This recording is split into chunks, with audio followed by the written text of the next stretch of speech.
He mihi atu tēnei ki a kauta e kua tai mai I te aia I nei ki te wakarongo, ki te kōrero e pānei te kaupapa o te rā, ko he wakaputanga, te rangatiratanga, he kaupapa tino nui ki a tātou.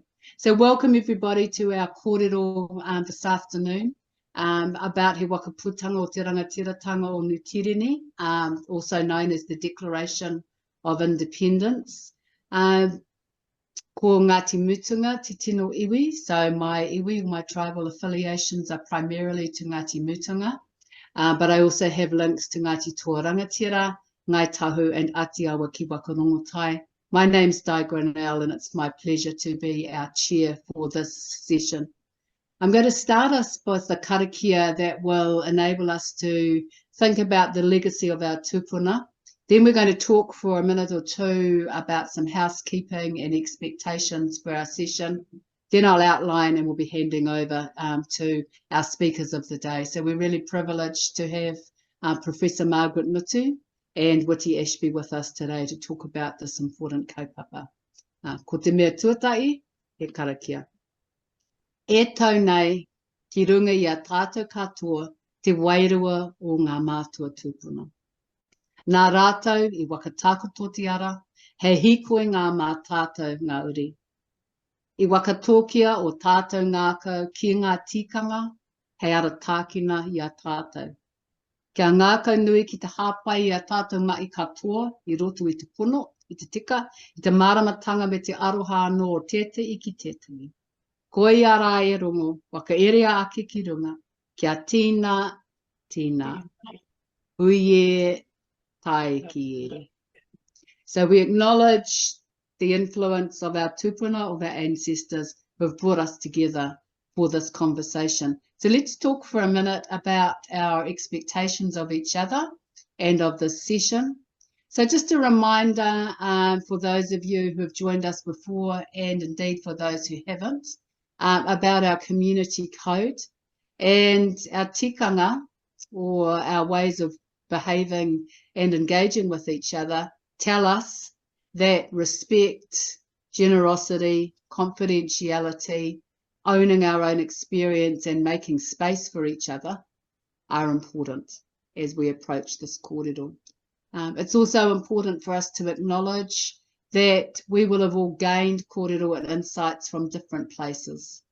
They don't always look the same or sound the same, and we need to respect that space. So there's our code, and I'd encourage us to think about that as we engage in our session today. We also have some information in terms of our accessibility codes to share with you, and the details of this will get popped into our chat very shortly. So you'll be able to use the live captioning function that we have available to you if you go into the chat to check that out.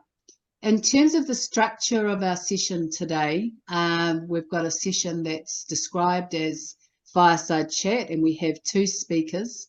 So Witi's going to start us off this afternoon very shortly, and he'll introduce himself as part of his kōrero and presentation. Partway through then, we'll be handing over to Professor Margaret Mutu, and at that point she will also introduce herself and proceed with her kōrero. Those of you who are looking at your screens and keen to engage, we'll use the chat function. That's the way that people can talk to each other and acknowledge each other. And if you have questions, then those questions will go into the Q&A, and those of us who are working behind the scenes will be able to see those questions. We'll do the best to pick up questions towards the end when Margaret's finished speaking. I'm going to do my best to be a time wrangler. I know I have some inside knowledge on Mr. Witi Ashby because we happen to be married. So I know that we have a wealth of stories there, and if I need to, then I'll step in to make sure that we have the amount of time that Margaret requires for her kōrero. So that's the way that we intend to proceed today. And I think that covers our major housekeeping, and just looking forward to their engagement. I want to acknowledge the international guests though before Witi starts. We'll work as much as we can to make sure that the terminology or the kupu, the words we use, are understandable to an international audience. If we strike an issue with that, you might want to pop in the chat or indeed in the Q&A if there's a concept or a term that just seems to keep getting you stuck, and we'll do what we can to respond to that. Ka pai? So at this time, ka huri ki a koe Witi, ki te timata tō kōrero, and Witi's perspective is going to be an experiential one. Margaret's going to provide us with an historical perspective as well as analysis of her wakaputanga. Kia ora tātou. Nei rā, kia ora mai anō tātou, I tēnei wā. Ko wai tēnei he kōrero ana, ko Witi Ashby taku engua, he uri au anō Ngāti Hine, Ngāti Te Tarawa, I taku whaia, I taku matua, no Oromāhue, Ngāti Kawa, nei rā, koe tēnā taku nei tupuranga, I tēnei wā engari, I whānau mai hau I roto mō tātou raro te maunga mō tātou ānei rā I te rawa mātou nei maunga. He korangi. Kia ora everyone, it's really awesome. I'm feeling quite nervous, I am. I hail from a Little Wini district or iwi hapu within the central of the north called Motatau. My tribe is Ngāti Hine. My other tribe within Ngāti Hine, Ngāti Te Tarawa, I come from. I was, that's my mum's side. My dad's side is from Ngāti Kawa, Ngāti Rahiri. Yeah, that's about me. Kia ora.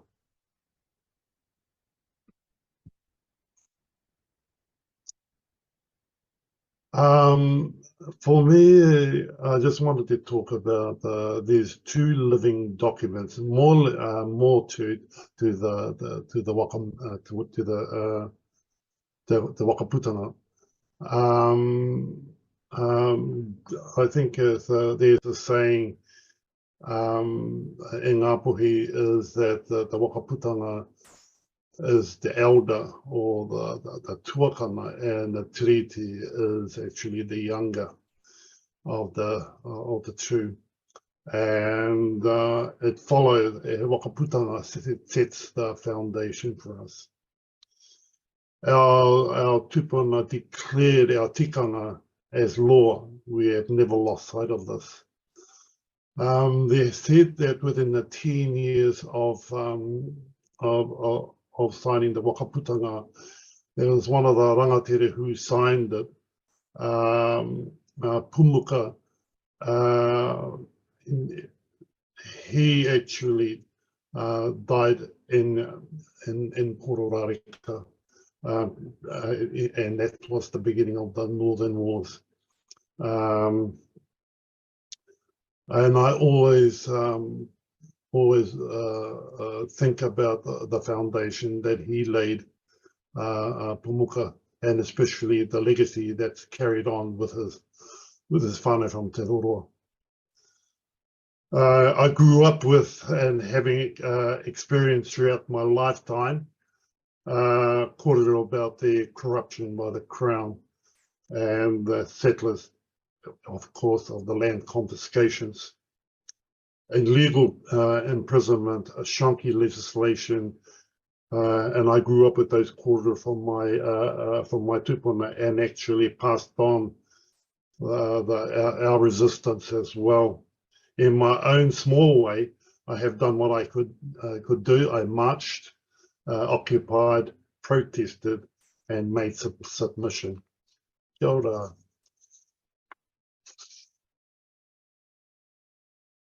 I grew up listening to hours of kōrero through the night with Tahimi and my grandfather when Tahimi used to come over to our place in Mototou. And they would sit there and regale the whakapapa and, of course, talked about the tiriti and the wakaputanga. My grandfather, his name is Te Pene Tipene, but his full name was Te Pene e Hainangi Anei Te Tiriti o Waitangi Tipene. That was his name. And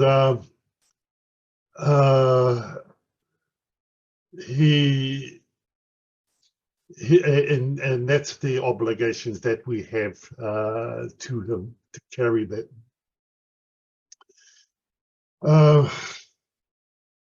Also, that the stories and the whakapapa tupuna like Kawiti at Rua Peka Peka, our whānau, our awa, and our moana, Tahimi is closely associated with fighting for the upholding of the Tiriti o Waitangi, but he's never ever forgot he wakaputanga. As Manu Kahinari said, that Tahimi was the one that actually said to him to actually go and do his doctorate into wakaputanga. It said that at some stage, is that the wakaputanga will become a public issue. So he did that. Manuka is actually a kōrero, especially in Ngāpu he speaks.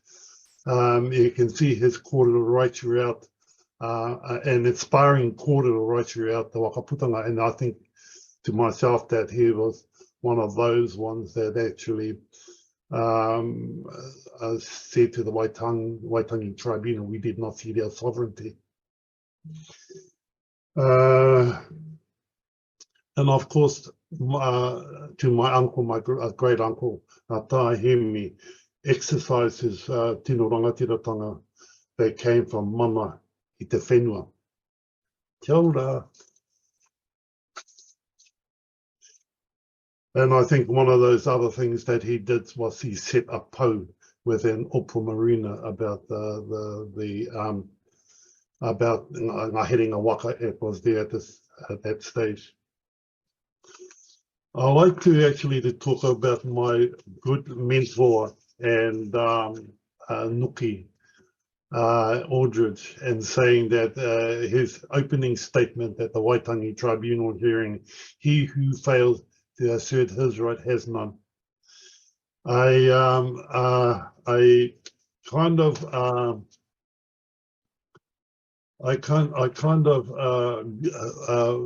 had my tutorage under Nuki when I was in Whaingaroa. He was one of those kaumātua, very assertive, especially around the tino rangatiratanga stance.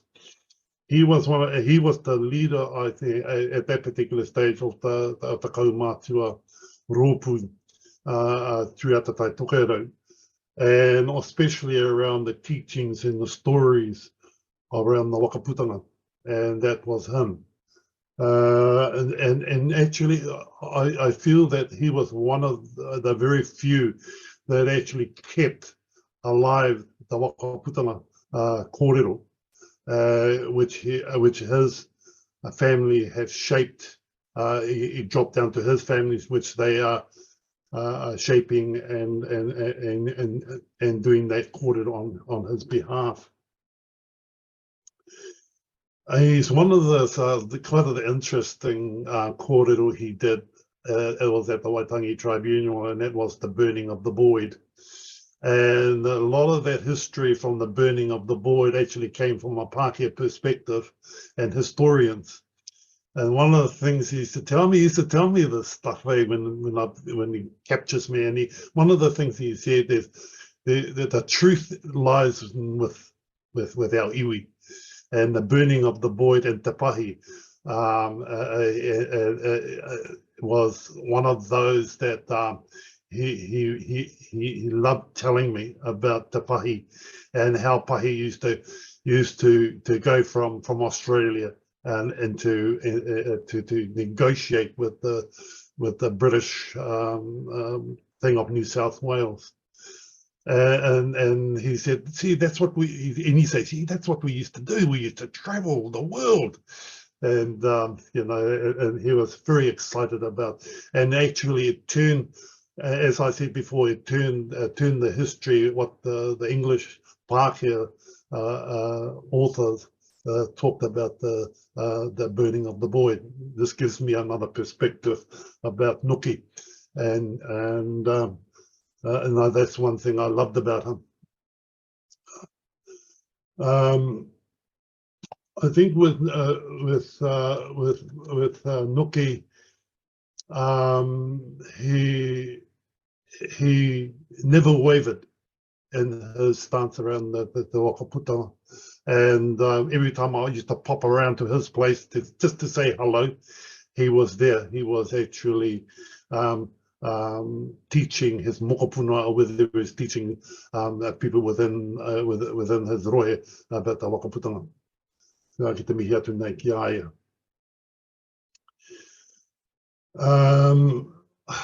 Kia ora. This one of the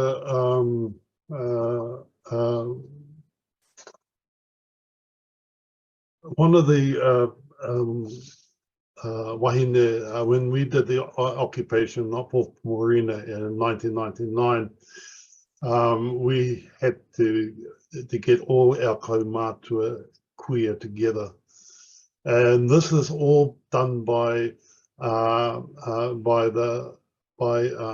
Eri Mahinare getting us to do the occupation, or asked me if I was able to do the occupation of Opomorina. And one of the questions I asked him, why? And he told me the history of about 4 boxes full of the history of the Opomorina, and the reasons why that his father decided that enough was enough. So I agreed to do the occupation of the Marina. And one of those, that was our kaumātua queer, that come all from Ngāti Kawa, Ngāti Rehia, Ngāti Hine, Ngāti Manu, came to support us in the occupation of the Opomorina. And one of those queer that came there with a ranga, whaia Hohepa. She says to me, can I sit next to that container? I said, oh, of course you can. I said, what are you going to do there? I said, well, I'm going to sit there so that the builders can't come in and get their tools. Because when we occupied, the marina was half built. And so she sat there, that's her sitting there. And she says to me, shall I poke my tongue out? I said, you can do whatever you like. And I said, and the builders came, and they asked me if they can move it. I said, you can try, but I said, you can try, but those people over there, I think they would tell you, quite frankly, to pee off. So I think I'll leave that for another story for another time. For that. And so the occupation of Opomorina was one of Tahimi's dreams that for us to fulfill, and we did that. Kia ora. Now, I want to bring this up, of course, is our relationship, especially with especially in relationship with our relationship with Ngāpuhi Nui Tone and Tainui, and especially with the Whakaputanga. As you can see, the Ruki Kawiti, and also Potato Te Whero Te Kingi Tuatahi.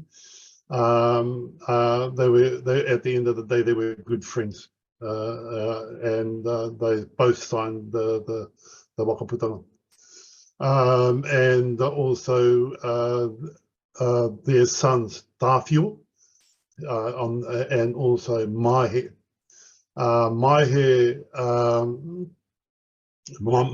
was the,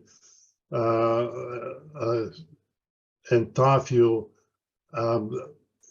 was under that auspice of the Treaty of Waitangi, and plus the He Wakaputanga, and actually carried that for their fathers to their hapu. One of the things that, and I can only speak for, and of course the relationship between the two, Tawhio and Kawiti, came at a later stage, is when Tawhio came up to Waihomio and stayed at Waihomio and wānanga with Maihe. One of the things about Maihe was basically following in the footsteps of his father, Ruki Kawiti, was actually the creation of the Porawini, the province of Ngāti Hine. The province of Ngāti Hine, he managed to put all that haputanga and bring it all their lands together, landlock those lands in, and he did a decree in saying that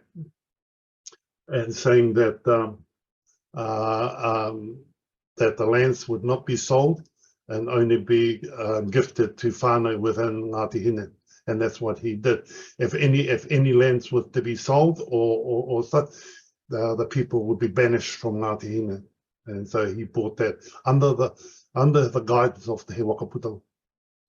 And yeah, so every time I see this it just gives me goose pimples, and I see the thing. One of the things I've got to say this is about this is a lifetime of work, all of us, especially around the Wakaputanga and the Tiriti o Waitangi. And sometimes we try to squeeze that into the 20 minutes that we do have. It's not enough. I think we can have an actual 2-day wānanga maybe for this particular kōrero. And I think what we have is a kind of like we have to pick and choose which of those is relevant to the kōrero that we have now. Kia ora. Oh, getting to the end of my tapania. I think throughout the presentation, I think one of the superpowers that we do have is coming together, and I think that we have so many things happening at this particular that sometimes it actually kind of drives us apart. And we forget the fundamental about coming together as a force to be reckoned with. And I think that time has come. And I think that's where our superpower is in that kotahitanga. And I think that we have more that brings us together than holds us apart. And I could name a few things. And that's that our whakapapa, and it's also our reo. That actually is the binding thread that keeps us together. I think when we look at some of the stuff that's happening around the world, and actually around Indigenous culture, is that we are currently being undermined by the white supremacists that are out there, and also planting mistrust and tactics. And as we noticed that at when I said last year or the year before, when they and I was quite disheartened about the fact that when I went down to Parliament, when they were protesting at Parliament there, and they were there for about 3 weeks, I saw the Tino Rangatiratanga flag, and I saw the Wakaputanga flag, and I at the kara. And then I saw a Trump flag flying next to them, and all that other type of stuff. And they were hugging like they were big mates from way back. And it actually quite annoyed me to no point about seeing that was happening. And I think that sometimes we have a arohatanga I'm not quite sure arohatanga, but I think that we open our doors in that arohatanga stuff, and we sometimes forget what the purpose of we are there for. Yeah. And I think one of our other superpowers too as well is to spread aroha, not fear and hate. And I think that's one of the, if we are going to come together, I think it's through that aroha. And aroha ki te tangata, aroha nei ki te kaupapa, nei that's where we are. And I think this particular kōrero, I'm going to leave to Margaret, and it's for the work of a constitutional change. I shan't say anything other than that, but I think that Margaret, nau ki nei te wā, mauri ora ki a tātai. Ai, tēnā rā koe. Kia koe dai, mena e hehe ana koe ki te kōrero. Aia. You're dead, Dai. He mei atu tēnei ki a koe, Witi. Ka Margaret, ka huri te rākau ki a koe. Haere tonu. Ai, tēnā rā koe. Ai, me te mihi atu ki a koe dai, nau I hakapuare te huarahi ki te manawa no reira, tēnā rā koe. Tēnā rā koe e Witi, pai te rongo I te kōrero. So, thank you, everybody who's online now. Thank you very much to Dai for opening us up, and to Witi for an understanding of te hakaputanga that is just totally, without that understanding that comes from the tupuna who have walked that talk on the ground for nearly 190 years that's been going on now. We need to be able to understand that human reality around what these documents are. So mine is a rather different approach here, where I will talk to you about specifically what he hakaputanga o te rangatiratanga o New Tirini, what that Declaration of Independence actually says. So what I will cover, kia ora. I'll go over a background of the Hakamaninga o ngā hapu o New Tirini, the document that Witi has just talked to you about, and the problem of lawless Pākehā. So Pākehā are the Europeans, mainly British, who were coming in to stay in this country. And then I'll have a look at the document itself. It has 4 clauses, and I'll go through each of those clauses. You'll have seen in some of the photos, and you'll see behind Dai now, the flag of Te Hakamaninga, and I will just explain what Te Hakamaninga is. And then the signing of the document, He Hakaputanga, and its ongoing relevance. And then the relationship between Te Hakaputanga, or He Hakaputanga, or Te Wakaputanga, as it's often said, and Te Tiriti. And then a little footnote about the English document known as the Treaty of Waitangi. Ai, kia ora. So by way of background, there was a group of rangatira, a group of our leaders who used to come together quite regularly, known as Te Hakamaninga o ngā hapu o New Tirini, the Confederation of the Chiefs, of the tribal Confederation of Tribal Nations. And they would assemble several times in the early 1800s to try and address the increasing lawlessness of these visitors coming in mainly from England, but also from other places as well, Pākehā we call them. And I'm very much bearing in mind here that we've got an international audience, so I will try and, when I remember, I will try to give you an explanation of the these Māori words that we use and we take for granted in this country, by the way. So they didn't come together solely for this. They would come together for issues that were impacting or common issues that they wanted to talk about. And we still do this today. Māori still do this today. Now, 2 very important rangatira leaders, Pungihika and Waikato, visited the English king in London and agreed to form an international diplomatic alliance. And then back in this country, the English drew up an English language Declaration of Independence and translated it into the language of this country, Māori, called it He Hakaputanga, and it is a statement or a declaration of sovereignty. In the English Declaration of Independence, it's a statement or a declaration of mana in He Hakaputanga. Now, mana is, and my background is in linguistics, so I spend time trying to find translation for words like mana, which we use freely all the time, but are not perhaps understood overseas. So mana is it's a very, very powerful term. It's the ultimate and paramount power and authority derived originally from the gods. And that is something which is held by the hapu over everything. Kia ora. So there are 4 clauses in He Hakaputanga.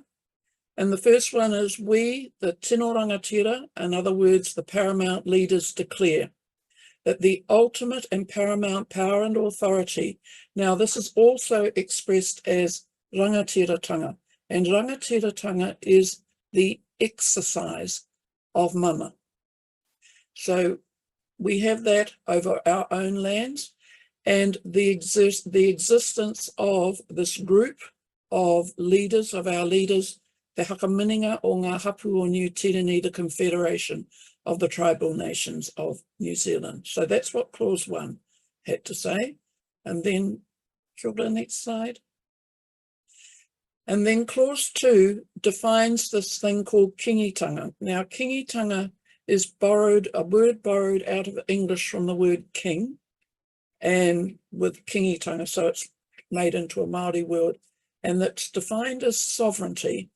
And that is said to be the mana of the tino rangatira, so that power and ultimate power and authority of our absolute leaders of Te Whakamininga, that group of the leaders. And so you've got that definition there, very, very clear that this is about sovereignty and more than sovereignty.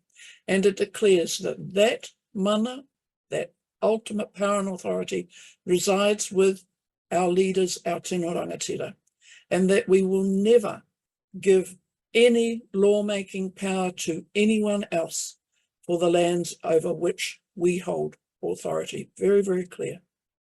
Next one. And then in the clause 3, it announces that our tino rangatira, our leaders, will meet every autumn in Waitangi to, first of all, set down the laws that will provide for good judgment, preserve the peace and stop wrongdoing, and regulate trade. And that the hapu, that now hapu are our gatherings, they're groupings of extended families. And then hapu will come together and form iwi, which are our tribal nations. So hapu are also tribal nations. So the hapu from the south were invited to join us, to join Te Hakamininga. And that's where Whitty was referring to the Tainui connections. There's also the Kahungunu connections as well, because they came and joined us. Haere tunu. Now the 4th clause announces that our tino rangatira, our leaders, will send a translation into English of this declaration to the King of England, who has acknowledged our flag. And we'll come to that in a minute. And that was to do with the fact that when they were going toing and froing from Australia, as Whitty was talking about, they went all over the place, these guys. But their boat got confiscated because they didn't have this piece of coloured rag flying off the end of it. So they had to get this thing, and yeah, the king recognised it. They call it a flag. Anyway, and they asked the king to aid and assist us in discharging our responsibilities of protecting and looking after those of his subjects that were living here. So, you know, when they came here, it was our job to look, our tupuna's job, our ancestors' job to look after them. And so what they asked for was for them to leave an ambassador to assist us while we were learning about the ways of these sometimes quite strange people. and then stopping any encroachment on our authority as we familiarized ourselves with the ways of his people. So again, very, very clear. So there you go, that you've seen that there behind Dai. This is a flag you will see all the time at Waitangi, and you see it in a number of places. And yes, Witi, like you, I was terribly upset to see this down there at that protest in Parliament. Not only that one, but the Tino Rangatiratanga flag as well that I've got behind me here. How dare they? So it was a terrible trampling. So that flag is a very well-known and well-recognised flag. Haere tonu. Next one. Now, He Hakapunanga itself was signed by 35 of our northern leaders, rangatira, on the 28th of October 1835, and by 15 more subsequently. And I've got to take credit for this, Witi, because the first signatory is Paireta Matenga, and I've got his Udi sitting here beside me. And then one of the others, the 15 others who signed, that's my great-great-grandfather as well. And we're always very proud in Ngāti Kahu of our very close relationship to Te Whakaputanga. And by the way, Dai, I've just realised I didn't introduce myself by kare te hakahihi or tēnei. So this person here is from Ngāti Kahu, further north from Witi, but I'm also from Te Rarawa, which is next door to that, and then further south from Witi, I'm from Ngāti Whātua as well. But I also have a Scottish side to me on my mother's side. Aroha mai, I should have done that at the beginning. So now the iwi, or the nations of the South, it was signed up by Te Wherowhero of Ngāti Mahuta of Tainui, who went on to become the first of the Kingitanga leaders, and then also by Te Hapuku of Ngāti Kahungunu, which is quite a bit further south as well. And it is acknowledged by the British Crown prior to 1840, and it continues to be acknowledged and upheld by Māori as confirming Māori sovereignty. And to this day, celebrations take place on the 28th of October for that signing, and that is the basis of the 2016 report of Mātike Mai Aotearoa, which is the report of the independent working group on constitutional transformation. And that constitutional transformation that Witi referred you to is about the need to replace the current constitutional arrangements in this country with one that is based on He Hakaputanga and Te Tiriti and our own legal system. So although the Te Whakaputanga was acknowledged by the King of England, it has never been recognised in New Zealand law and has been given no legal effect in this country. So that has been problematic. What happened was, of course, while the English Crown recognised the sovereign power of this country, the settlers or the immigrants coming in from Britain refused to do so. But the reality is that He Whakaputanga is acknowledged and hence confirmed in Te Tiriti o Waitangi of 1840, the treaty that was signed in 1840. And this country does give sort of recognition to that. So that's why I need to talk a little bit about Te Tiriti o Waitangi. Haere tonu. So Te Tiriti o Waitangi is actually an addendum. You add it on to He Whakaputanga. Now, He Whakaputanga, as Witi said, that's the tuakana document because it's the primary document. It sets out the constitutional law of this country. It is the constitution of this country. It's just that those who came in, the Pākehā who came in refused to recognise it, but it is this country's constitution. Yeah. The treaty that was signed subsequently is an addendum to it, and it sets out the conditions under which the subjects of Queen Victoria are allowed to immigrate into this country. So it acknowledges He Hakaputanga through reference to the group of our leaders, Te Hakaminenga. It's there in Article 1, and then it mentions Tino Rangatiratanga, which is that absolute and ultimate exercise of mana, which is there in Clause 1 of He Hakaputanga, is there in Article 2 of the treaty. So Māori will continue to hold ultimate power and authority in this country. Now, Te Tiriti o Waitangi is a treaty of peace and friendship between two sovereign nations, and it is recognised by the United Nations. Now, we always refer to it as Te Tiriti o Waitangi, and you'll see why in a minute, by its Māori name, because it sets out the purpose for the treaty as allowing British immigration, provided that their lawlessness is stopped and Māori are protected from those immigrants coming in, from those British immigrants coming into the country. And in order to be protected from them, the rangatira, the leaders, our ancestors, devolved responsibility to the Queen of England, to Queen Victoria, to do that, to keep her people under control. In other words, what they did was they devolved self-management over Pākehā to the Crown, to Queen Victoria. But the Crown has never, ever upheld Te Tiriti. Okay, haere tonu. So, I keep referring to Te Tiriti o Waitangi in its Māori name because there is another document that is an English language document that has the name of Treaty of Waitangi.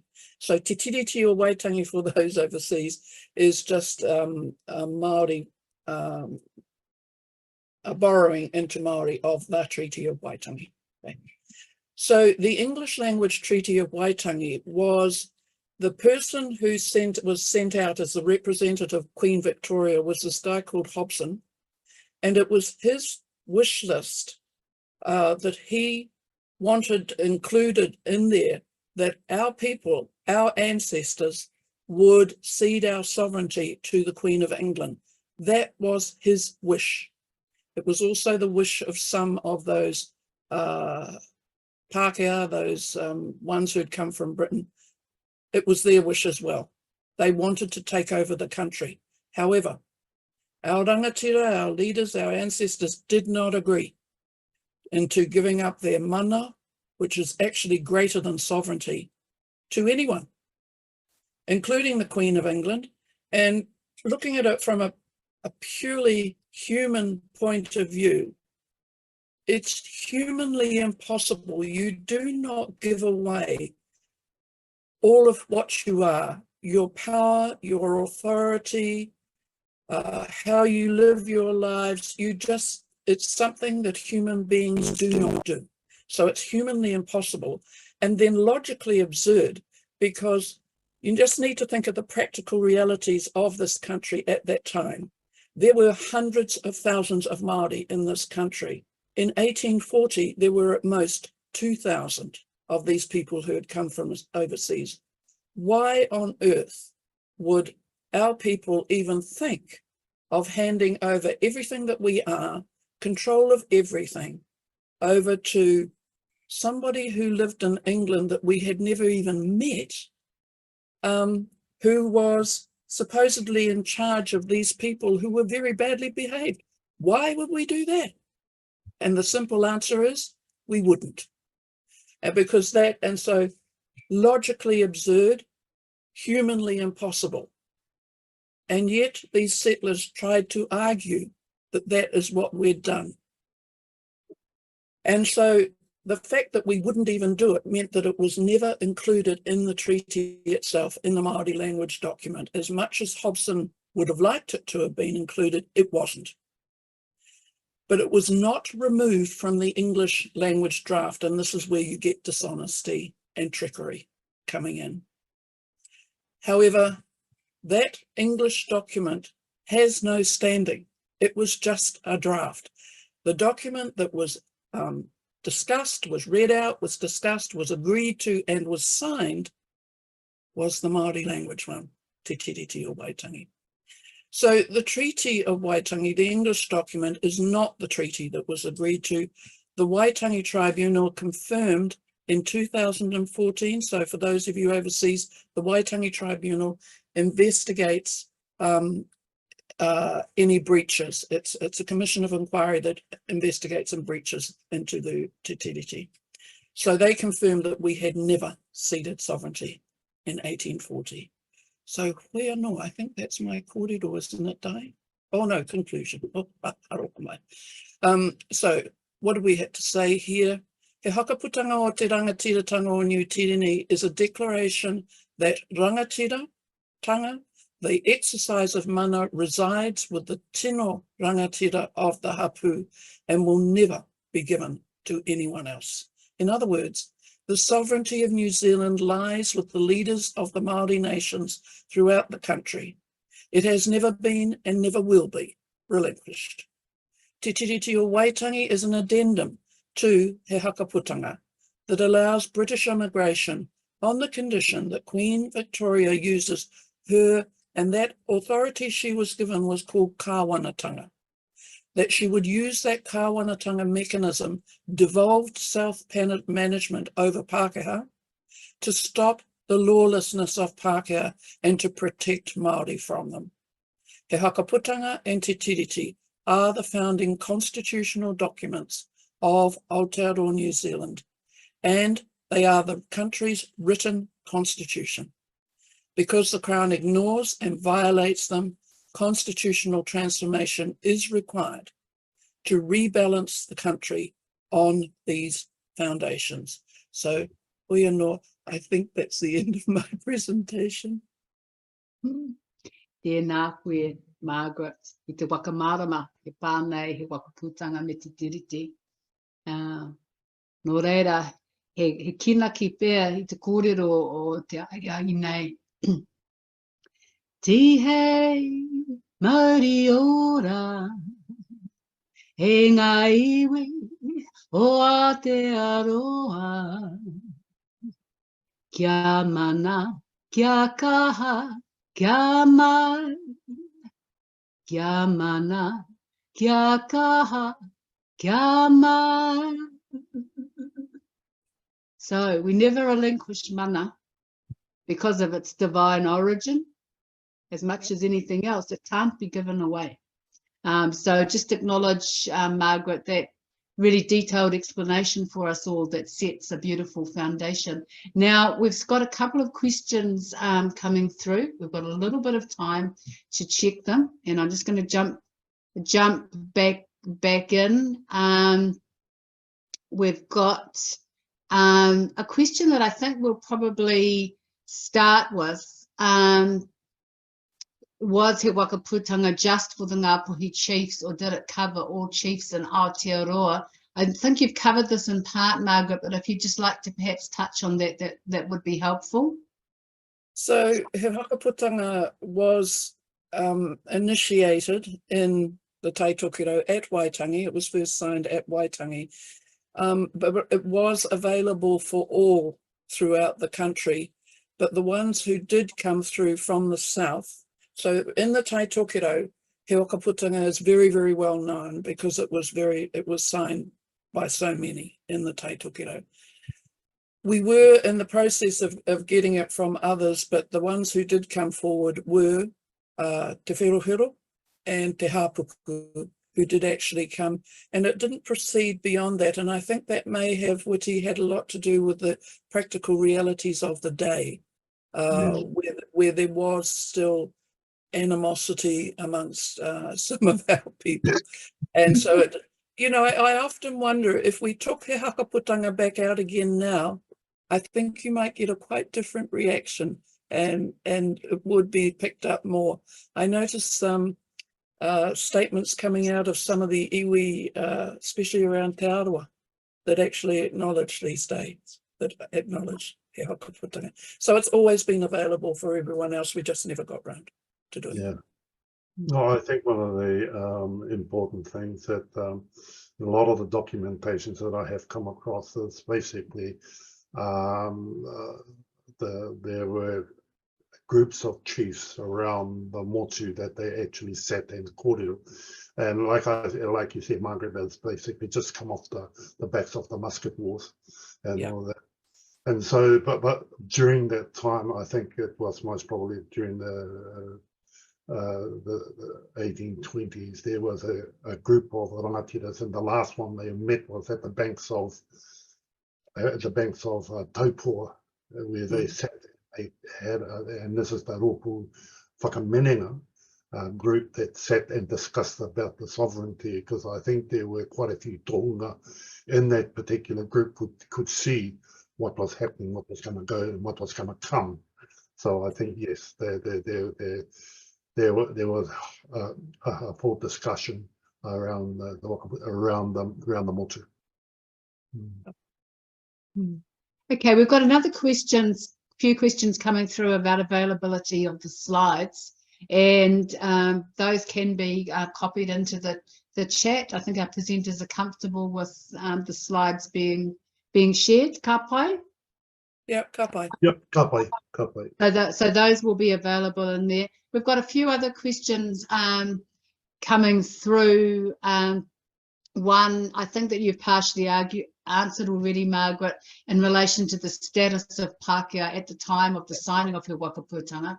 So were they guests, manuhiri, did they have any rights at all? You might want to comment on that further, but also link that to another question that we've got around, could we say that the intention of the Crown and the settlers was different at the times of signing? Okay, so certainly at the time in 1835, essentially what you had here was a group of tourists, various tourists in here, and then more of them came and they, wanted to stay, but they didn't actually have any legal right to stay here at all, and that's why the treaty was entered into to allow them to come and stay. So they were manuhiri. Well, I don't even know that they were manuhiri then. They were tourists before we formally invited them in. And as you would know, that in order to come in, you do need to be invited in, and that's what Te Tiriti did. It invited everyone in.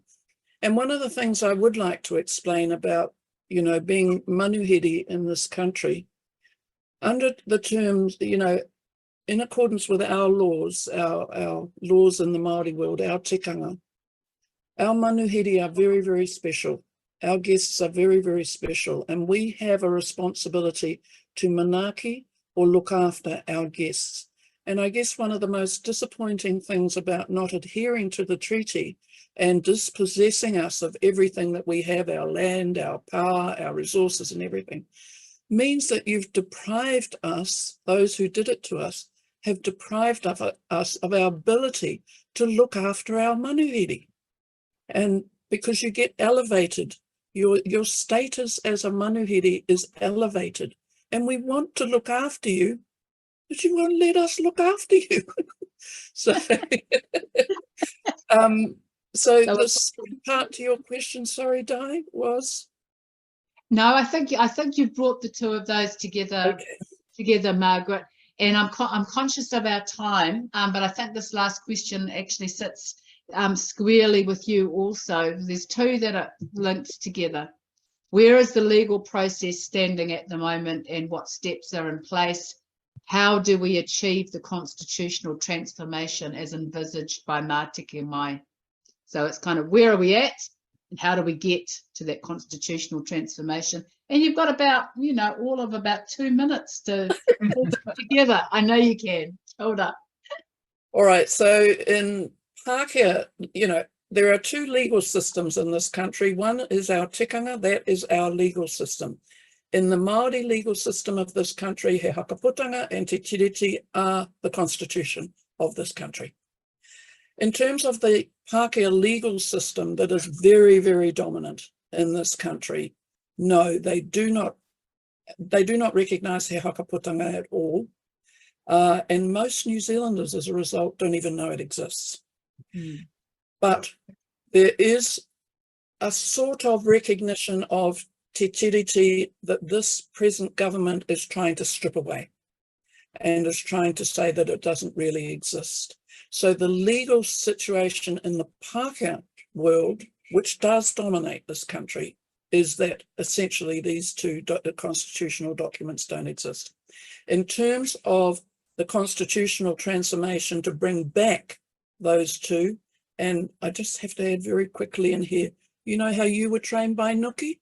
So was I.